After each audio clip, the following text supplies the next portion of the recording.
두 번째 내용이 바로 이 라이브러리를 통해서 이제 jQuery 문장을 기술하면 동작을 하게 되는데, 스크립트 안에 또 기록을 하는 이 방식을 내부 스크립트 방법이다라고 한다는 거죠.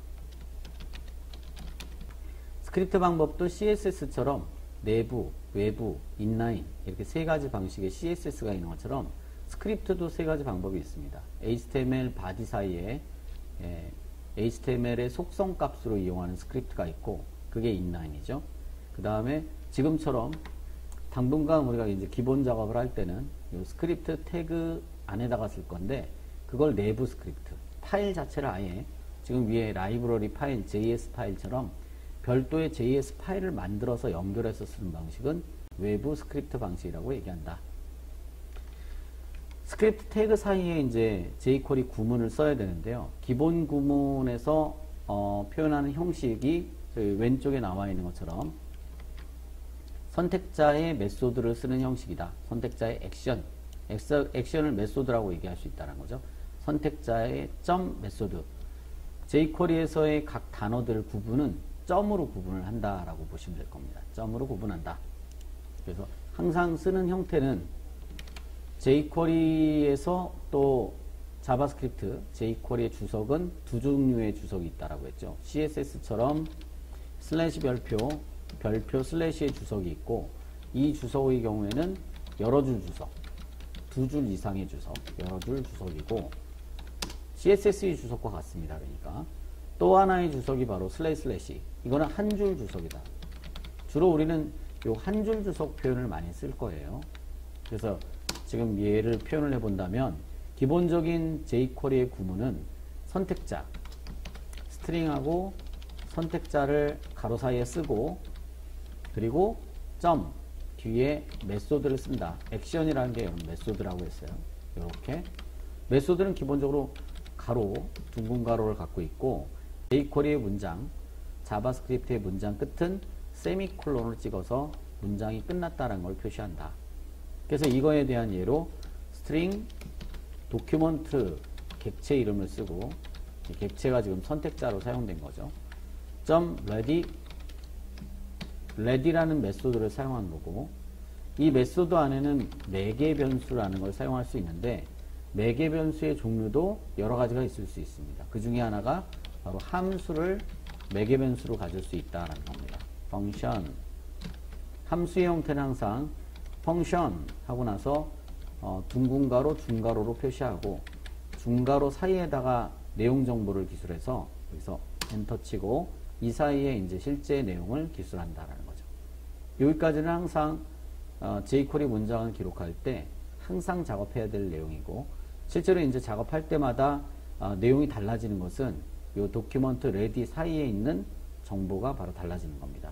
어떤 표현을 하느냐에 따라 달라지는 건데, 우리가 오늘 표현했던 것은 본문 바디 사이에 p 태그가 존재한다라고 한다면, 문단 기록하는 태그죠. 이것은 문단이다 라는 이런 p 태그가 본문에 존재한다라고 하면, 이 p 태그를 클릭했을 때 p 태그에 있는 정보가, 내용이 화면상에서 보이지 않게 숨기는 그런 작업을 하고 싶다라고 한다면 다음과 같이 기술한다라고 했습니다. 먼저 이벤트, 마우스로 이것은 문단이다 글씨를 클릭한다라는 표현을 어떻게 쓰느냐. p 태그를 클릭한다라고 해서 선택자는 더블 커테이션 안에 p, 그리고 점, 그리고 나서 선택자 점 메소드라고 했으니까 해당 메소드는 클릭이라는 메소드입니다. 이벤트 메소드라고 했고, 메소드는 항상 가로로 닫아 주셔야 된다고 했어요. jQuery 자바스크립트의 문장 끝은 세미콜론으로 찍고, 메소드 안에는 매개 변수를 가질 수 있는데, 바로 이벤트 메소드들은 공통적으로 펑션이라는 메소드 매개 변수를 갖습니다. 그리고 중가로 사이에 P를 선택해서 클릭하면, 그런 얘기죠. 위의 문장의 의미는 이런 의미라고 했어요. 도큐먼트는 문서를 얘기하는 거고, 문서가 ready는 준비되면, 그런 얘기, 준비되면 펑션, 함수를 실행한다, 그런 얘기입니다. 마찬가지 문장으로 밑에도 P를 클릭하면 p 태그를 클릭하면 그런 얘기죠. body에 p 태그를 클릭하면 역시 가로 안에 있는 거, 가로는 함수죠. 함수를 실행한다. 이런 의미다. 근데 실제로 함수를 p를 클릭하면 무엇이 실행되는가? F12 눌러서 이것이 문단이다. 이게 p인데 이것이 문단이다. 이게 p인데 이 p를 클릭하면 어떻게 하겠다는 얘기냐? 저 p를 화면상에서 보이지 않게 숨기겠다. 그 문장이 바로 string this 자기 자신을 얘기하는 거죠. hide라는 메소드가 바로 숨기는 메소드입니다. 그래서 얘의 문장 의미는 자기 자신을, 즉 클릭한 p 태그를 숨긴다. 이런 뜻이다라는 거죠. this.hide 여기서 이 this란 바로 클릭한 p를 얘기하는 겁니다. 이렇게. 근데 사실 p가 이렇게 본문에 하나만 있을 때는 요 this로 쓴 거나 얘를 이제 복사해서 주석처리를 하고 this로 쓴 거나 이 this를 p라고 쓴 거나 똑같다라는 거죠. 근데 의미는 달라요. 즉 밑에 있는 this는 클릭한 p 태그를 얘기하는 거지만 그냥 만약에 더블 커테이션 안에 p 태그라고 쓰면 p 태그를 숨긴다라는 거예요. 클릭한 p 태그를 숨기는 거냐, 그냥 p 태그를 숨기는 거냐. 그러니까 사실 p 태그가 본문 body에 한 개 있을 때는 똑같아요. this를 쓴 거나 그냥 p라고 쓴 거나 똑같다. 근데 어떨 때 달라지느냐? p가 본문에 많으면 달라지는 거죠. p가 많으면 클릭한 것만 사라지느냐 아니면 다 사라지느냐, 그게 차이다라는 거죠. p hide로 하면 다 숨겨지는 거고 this.hide로 하게 되면은 클릭한 것만 사라지는 거고. 자, 그게 이제 이 jQuery의 기본 구문이었습니다. 자, 기본 구문 내에서 현재 요소를 숨기는 거 this hide라고 했습니다. 그 현재 요소는 이미 여기 기록을 했고, 두 번째는 p hide라는 것도 태그를 숨기는 거로 했고요. 세 번째는 클래스나 id, 즉 선택자는 우리가 jQuery에서 그 CSS에서 공부했던 선택자들을 대부분 사용할 수 있는데요. 완전히 100% 일치하지는 않습니다. 예를 들면 JS 선택자 중에 this라는 선택자는 CSS에는 없는 선택자예요. 그러니까 완전히 100% 일치하는 건 아니고 우리가 공부한 대부분은 JS 선택자로도 사용될 수 있습니다. CSS 선택자가 JS 선택자와 같은 선택자들이 대부분이다. 그래서 그 내용이 우리가 CSS에서 배웠던 요소 선택자, 태그 선택자죠. 클래스, id, 샵, 그룹 선택자, 콤마, 그 다음 하위 선택자, 공백, 자식 선택자, 꺾은 가로, 이런 것들은 이 JS에서도 동일하게 사용된다라는 거죠.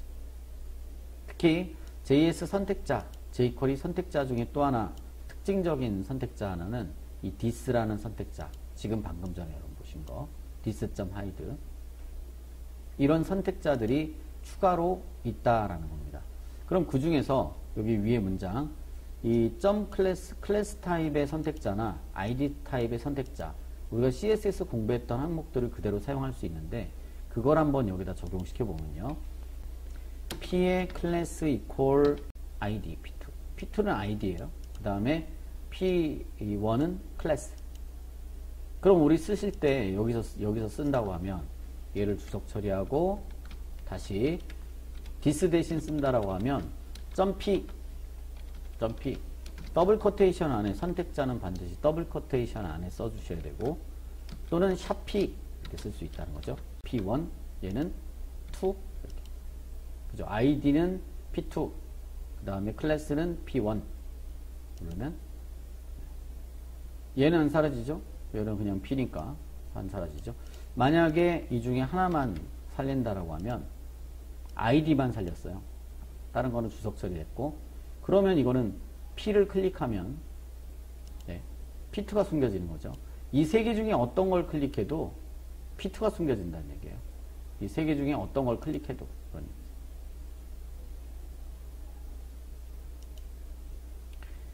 그래서 오늘 배웠던 내용들 중에 어떤 자바스크립트에서 용어를 좀 정의를 한다면 바로 요 첫 번째는 객체, 주체에 해당되는 주어, 우리 문장 국어나 영어의 주어에 해당되는 부분, 그게 객체라고 했습니다. 도큐먼트 객체, 윈도우 객체, 디스라는 그런 객체. 또 여기서 이 P가 그냥 태그라고 한다면 지금 두 개를 더 표현하고 있죠. .P나 샵P. .P의 경우는 클래스 태그가 아니라 클래스죠. 클래스 P. P 클래스를 얘기하는 거고. 그 다음에 앞에 샵을 붙이게 되면 IDP가 되겠죠. ID. 그리고 요거는 클래스 P. 태그처럼 뒤에 쓸까요? P 클래스. 요거는 PID.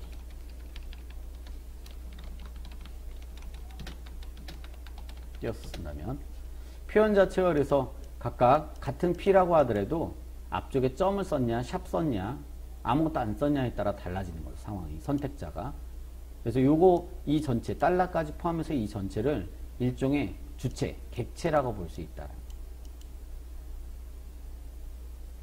디스라는 그런 특별한 객체가 있을 수 있다라고 했고 이런 게 존재한다.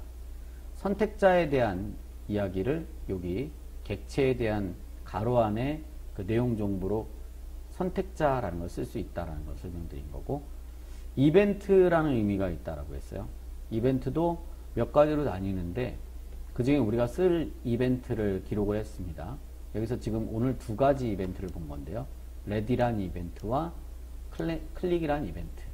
마우스로 움직이는 동작 다 이벤트라고 보시면 될 겁니다. 오늘 배운 메소드는 세 가지 메소드를 기억하셔야 되는데 메소드라는 것은 우리 문장에서의 어떤 동작, 동사, 서술어를 얘기한다라고 보시면 돼요. 동사, 서술어. 움직임을 표현하는 거죠. 움직임. 움직임을 표현하는 것. 그런 용어에, 그런 단어에 해당되는 게 바로 메소드인데 메소드는 특징이 확실히 구별되는 게 가로가 묶여 있습니다. 끝에. 메소드에 해당되는 용어들은 뒤에 끝에 가로를 붙이는데 띄어쓰기 하면 안 됩니다. 가로가 딱 그 텍스트하고 붙어 있어야 된다는 거죠. 띄어쓰기 하는 게 아니고. 그래서 이 레디하고 레디라는 메소드. 도큐먼트 레디 할 때 항상 우리 그 jQuery 문장을 쓰려면 항상 이렇게 레디 메소드를 꼭 써주셔야 된다. 띄어쓰기 하면 안 되고. 그 다음에 클릭 메소드. 이것도 뭐 우리가 메소드 중에 이벤트 메소드 중에 아주 많이 쓰는 메소드가 되겠죠. 그 외에 JS에서는 속성, 우리가 HTML도 속성이 있고 CSS 속성이 있듯이 JS에도 속성이 있는데 레프트나 탑 같은 속성이 있습니다. 네, 그리고 마지막으로 함수라는 표현이 있었습니다.